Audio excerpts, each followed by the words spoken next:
자, 이번에는 제가 역사 강해를 지난번에 이어서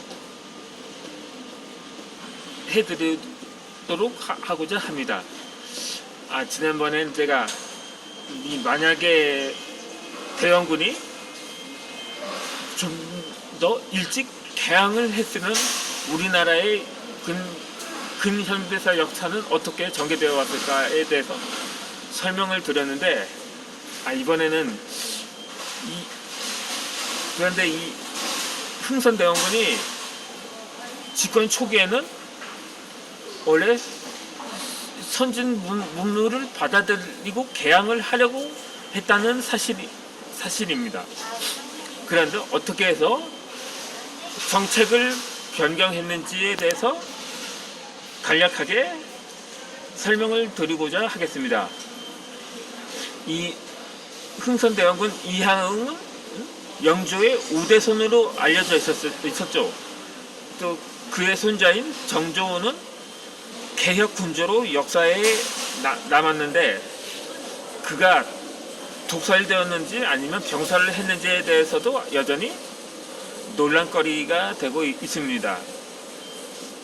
그런데 정조 때에 우리나라에 처음으로 서학이 들어오게 됩니다. 천주교라고도 하는데, 그러니까 개신교에 비해서는 100년 앞서 우리나라에 들어오게 된 거죠. 그런데 처음 포교한 사람은 청나라의 신부 주무무였습니다. 또 우리나라 처음 천주교에는 영세라고 하죠. 그러니까는 기독교 발언으로는 이 세례를 처음 받은 사람이 남강 이승훈이라는 인물이었습니다. 그러니까 최초 우리나라 천주교 신자였기도 하죠. 그런데 이 정조의 정책에 대해 불만을 품은 세력들이 많았습니다. 그러니까는 정조의 독설설이 제기되는 것도 신빙성이 있는 거죠. 그렇게 19세기 들어서면서 정조가 의문사라고 해야겠죠. 의문사 하면서 사실 물론 이씨 왕이 계속 왕으로 추대가 되거든요. 그런데 그 정조의 후임은 순조인데, 당시 순조는 11살짜리였어요. 그러다 보니까 허수아비에 불과했었던 거죠. 그렇게 해서 실권은 안동 김씨 세력이 잡게 되면서 본격적으로 세조 정치기로 들어가게 됩니다. 그렇게 순조에서부터 헌종, 철종 이렇게 3대에 이르기까지 실권자는 안동 김씨 세력이 됩니다. 그렇게 이제 그들이 시행한 정책 중에 하나가 바로 서학을 배척하는 것이었습니다.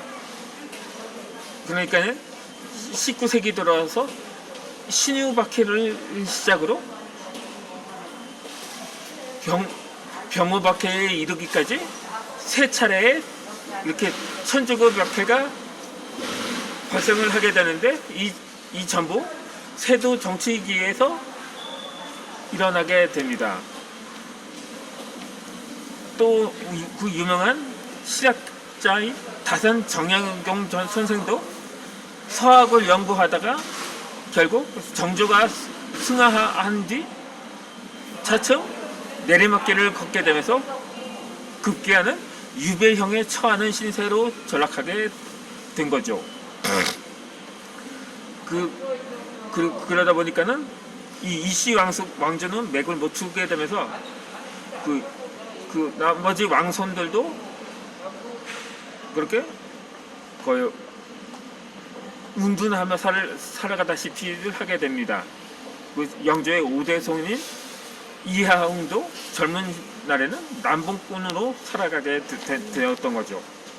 그러다가 자신이 영조의 5대 손이라는 사실이 증명되자 차츰 지상으로 올라와 실권을 장악하게 됩니다.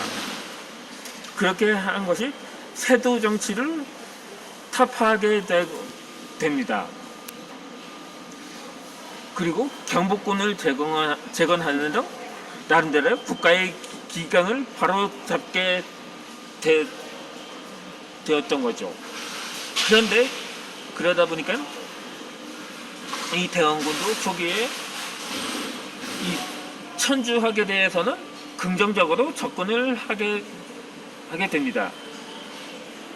근데 일부에서는 야, 천주교는 조상 제사를 모르는 오랑캐 종교다라고 나는 소문을 내자 이 대원군이 또 좀 더 알아보라고 그러다 보니까 그 신하들 일부는 이렇게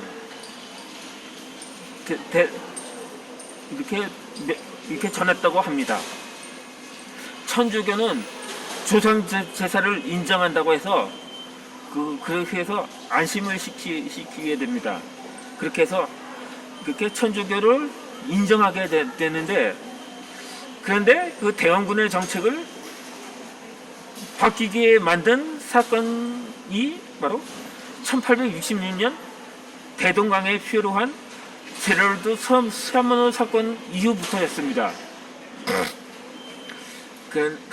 그러니까는 이 샤머노 사건 이후 또 다시 천주교 박해가 일어났는데 이를 병인 박해, 그러니까 천주교 박해라는 마지막이 되는데 이후로 본격적으로는 대원군이 물러나고 고종이 즉위하면서 다시 정책을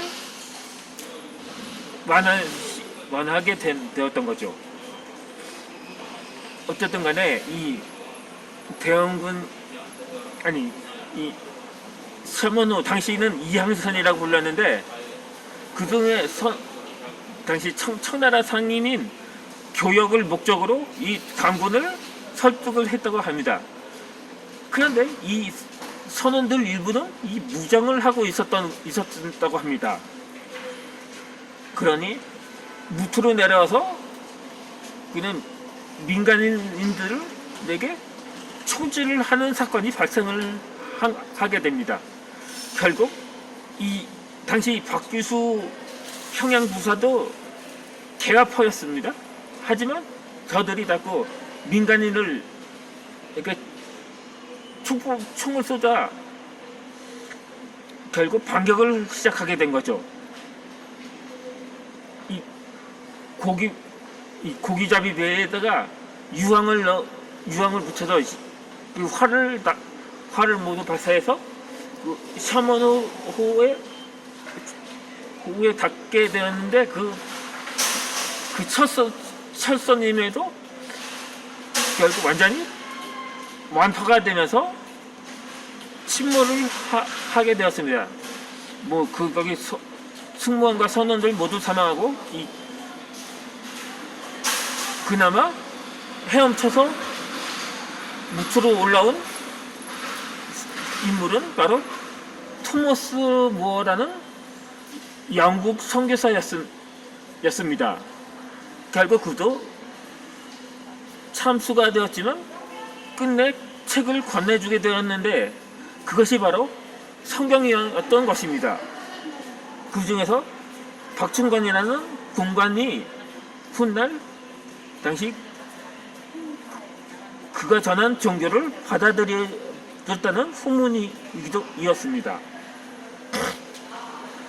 그런데 그것이 대원군의 귀에 들어가면서 결국 루키아 이에 대해서 철저히 대척을 시작하게 되었던 거죠. 한편으로는 그것이 또 이로 인한 정책 중에 세도 정치가들이 자행했던 이 천주교 탄압이었는데 결국 이 대원군도 그 노선만큼은 세도 정치를 답습하게 되었던 계기가 되고 맙니다. 그러다 보니 이 소식 또한 또 다른 나라인 프랑스에서 전해지면서 또다시 이번에는 군함을 몰고 강화도 앞바다로 출몰하게 되었습니다. 그러니까는 자신의 선교사들을 참수한 데 대한 보복이 차원이었던 거죠. 이게 결국 그렇게 해서 관계가 자꾸만 꼬여버린 것입니다. 그렇게 해서 우리나라 문화자도 약탈을 하고 또다시 우리 백성들한테 총격을 가하는 사건이 발생하게 된 거죠. 그렇게 해서 대원군은 척합의를 세우게 되었는데, 이것으로서 결국 대원군의 당초 목표와는 전혀 다른 방향으로 흘러가게 된 계기가 되어버린 셈인 거죠. 그러니까 결국 어느 측에서 먼저 잘못한 것인지에 대해서는 이게 충분히 납득이 갈 수가 있습니다. 이후에도 미국의 상선은 아니도 또 군함이 나타나는 거죠. 그것이 또 강화도에서 무력 충돌을 발생하게 되는데, 이 병인양요에 이어 신미양요가 발생하면서 이 두 양요 역시 우리 군이 승리를 거두게 됐죠. 또 그전에는 중국 상해에 머물렀던 오페르트라는 독일인 상인이 또 조선에 잠입해서 대원군의 선측면 묘를 도굴을 하는 사건이 하다 보니까 이게 자꾸만 서양 세력에 대해서 반감이 커져가는 거죠. 그런데 또 여기서 아이러니한 것은, 그때만 해도 그렇게 걸음마 수준이었던 일본의 군함이 나타나서 또 강화도에서 또 통상을 요구하는 일이 나타났는데, 프랑스군과 미군은 격퇴를 했지만 이 일본 함선은 격퇴를 하지 못한 것입니다. 결국 일본 측 일본군 사망자는 달랑 한 명이 발생한 반면에 우리 군의 피해는 상당히 막대한 결과, 하는 수 없이 결국 일본과 통상을 맺게 되는 이 병자수어 조약을 강화도에서 체결하게 되었습니다. 그 이후로 줄곧 우리나라의 근대 역사는 순환과 비극의 역사로 이어지게 되었던 거죠. 그러니까 이 순간의 선택이 10년을 좌우한다는 말이 있는데, 이는 순간의 선택이 10년만 좌우하는 게 아니라 평생을 좌우하고, 아마도 대대로 좌우한다고 볼 수가 있는 거죠. 어찌되었든 이번 영상은 마치고 다음에 영상을 해서 또 영상으로 뵙겠습니다.